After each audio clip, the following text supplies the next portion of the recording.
Okay. All right, for real now. All right, so hello. Today we are talking about double-barreled questions and how horrible they are and all that sort of thing. So just to get started and to let everybody know who might be watching, Maggie, why should we care about double-barreled questions? You should care about double-barreled questions for a number of reasons, but most importantly, double-barreled questions confuse respondents. And when respondents are confused, they are questioning your authority and legitimacy, and it's going to weaken your position and not lead to any useful data or valuable insights. That's the best answer I've ever heard to that question. Thank you. Like, wow, that was better than that. Because I mean that is why it matters, because when people get confused, they quit. They stop. Yes. If you're like, I don't understand this question, skip, moving on, or just, I'm done, thank you, close window. Yes, and they totally don't trust you because they're like, wait, this person's an expert in this and they don't know how to ask me a question about it? Mm-hmm. Are they an expert in this? Gotcha. No. All right, well, just so you know who we are, my name is Karyn Kelbaugh, and I do customer research and evaluation for nonprofits. And you can find me at heykaryn.com. That's HEYKARYN, because my name is weird.com. And you are? Love it. I hope you're on my left, because that's the way I'm pointing. I mean, I'm directly facing you, but I appreciate you not pointing at me. And I am Maggie Hodge Kwan, and I do evaluation and research work for nonprofits and philanthropic foundations. And you can find me at creativeclarity.ca. Yay! Woohoo! All right, so today we're going to try to keep it shortish and get into our series of nerding out about questions. And today, like we said, we were talking about double-barrel questions.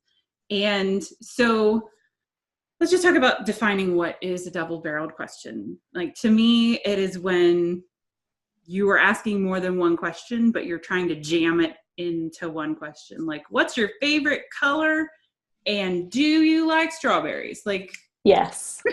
A very simple version.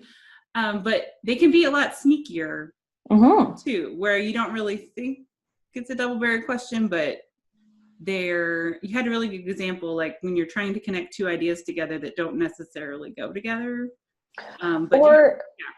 Or even when they do. And the example that I can think of here is from a quality of life survey put out with the best of intentions, but asking many questions within questions. And so one of the things that stood out to me said something like, my municipality encourages and supports small business. And off the top, you think, oh, that's interesting. This is gauging my perception around whether or not the place that I live supports business. But you look at those two separate concepts, and encouraging small business is one thing, and probably has to do with the attitude. And supporting small business is another thing. And that could be like bylaws, policies, incentives, all those kinds of things. And so as a respondent, I feel like I'm in a quandary because I might have two different opinions. I might think, yes, they're very vocally encouraging of small business, but no, there aren't really a lot of actions that support small business. Yeah, it's like if you can give two different answers to a question, yes, it might be a double-barrel question. Or like yes and but, or like when you're like yes but that means that it's probably a double-barrel question. So that's kind of a good way to think about it, recognizing it. If you could break it down into separate questions, then it's probably a double-barrel question. I'm trying to think of another good example. I really liked they're not just questions. Like you had one that was a statement. So it's like, do you agree or disagree with this? And I think there was another example where we were talking earlier where. The climate one? The climate one, yeah. Where you were it sounded like they were trying to, and I'm going to be nerdy here, so just get over it, put causation into the statement, like this happened because of this. Yes. Or something like that, where they're just trying to bake as much possible into the question or statement. Do you remember that, Stephen? Yes, and the statement was something like, climate-minded citizens support active transportation. So, walking and cycling routes and sometimes public transportation can be related to that. But very much seeding the idea that people who care about climate change and people who want to mitigate climate change would automatically support, things like sidewalks and cycling infrastructure. Mm-hmm. So just a lot going on. Yeah, we like that one has a whole lot of yeah, there's many issues beyond the double barrel. Like, let's fill a sentence full of jargon and see if anybody can tell what we're talking about. But and also the fact that you kind of get to the end of the question, you're like, so what? Mm-hmm. Like, is it useful? Like, we could go all day. That's why we're making more than one video. But the idea of trying to shove two ideas into a statement and then like, well, do you agree or disagree with this? And you're like, well, sort of. If you can't just give a clear answer, if people can't have an answer pop into their head immediately, then you're confusing them and they're going to leave. Yes.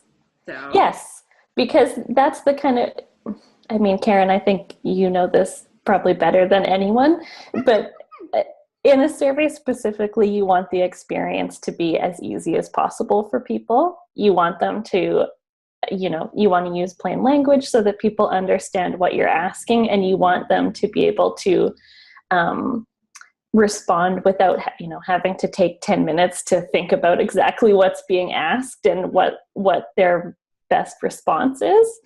And so those darn double-barreled questions really throw a wrench into that and give people pause. And if you're anything like me, make me kind of paranoid that they're going to, use the data in a weird way, or that they'll just have to throw it out and then therefore they're wasting my time asking me about it. Yeah. And I think it's easy to fall. I could just picture the scenario where somebody is tempted to do it and they don't realize they're doing it when they're like, well, I wrote this survey and it's got 15 questions and I feel like that's too long. Yeah. So I'm going to make it 10. Yes. But I still want 15 questions worth of answers.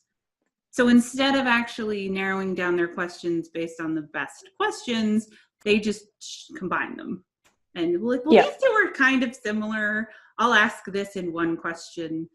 And there's a difference between asking a question and then having an immediate follow-up question. Mm-hmm. Like, literally a separate question, but it's together. That's one thing. Like, you can kind of combine that to where I'm clearly asking you two questions, but I put it on one line and I made it a follow-up question. That's different than I'm going to say, what is your opinion about this and your opinion about this? Like, yes. You can't just shove them together, but it can be really tempting when you're trying to make it shorter to just say, well, we'll just jam them together and it'll be fine. You're better off just having a longer survey. You're better off having a longer survey that asks clear individual questions than you are trying to jam them together just for brevity.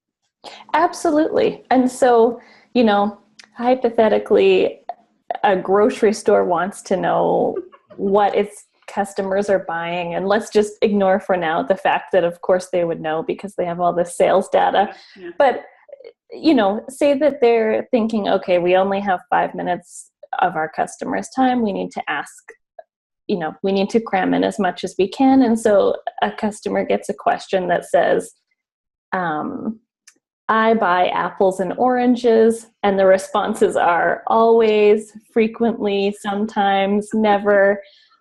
There's really no winning there, right? And that would be a case where it would make much more sense to break them into two questions and figure out how often people are buying apples and how often people are buying oranges by asking about those things separately. Mm-hmm.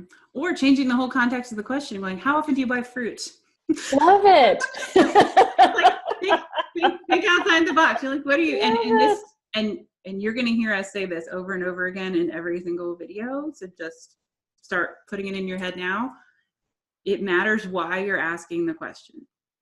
It matters, what are you trying to find out? What is the purpose of the question? That you can come back to that every single time. If, you know, like, why do they care how many times, you know, how many apples and oranges they're getting? And kind of just getting to the point of that can always bring you back when you feel like your questions might be getting a little out of control. Yes. But is there anything else on double barrel questions that we should cover? Do you think that pretty much hits it? There is just one more thing that I wanted to add.